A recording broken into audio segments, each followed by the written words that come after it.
Hello दोस्तों। सबसे पहले मैं अपने भजन अमृतधारा चैनल में आप सभी भाई बहनों का स्वागत करती हूँ। आज मैं आप सबको एक भजन गीत सुनाने जा रही हूँ। अगर आप सबको पसंद आए मेरे चैनल को सब्सक्राइब और लाइक शेयर जरूर करें। जो है मैं जने त्यों भी शहरी मैया हमरे घर आई भी हो।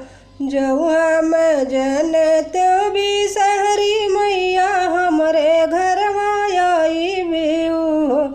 ए मैया रहिया में फूलवा बिछाऊ त्यों चलत चली आऊ तियो।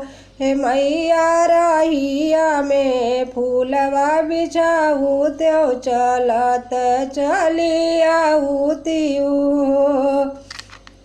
जो हम जनते भी शहरी मैया हमरे घर आई बेऊ। जो हम जनते भी शहरी मैया हमरे घर आई बेऊ। ए मैया गंगा से पानिया ले आऊ त्यों तो तू है नहवाऊ त्यों। ए मैया गंगा से पानिया ले आऊ त्यों तो तू है नहवाऊ त्यों। जो है मैं जने त्यों भी शहरी मैया हमरे घर आई बेऊ। जो हम जनते भी शहरी मैया हमरे घर आई बेऊ। ए मैया गैया के दूधवा मंगाऊ त्यों तो तू के पियाऊ त्यों। ए मैया गैया के दूधवा मंगाऊ त्यों तो तू के पियाऊ त्यों। जो हम जने तभी शहरी मैया हमरे घर आई बेऊ। जो हम जने भी शहरी मैया हमरे घर आई बेऊ।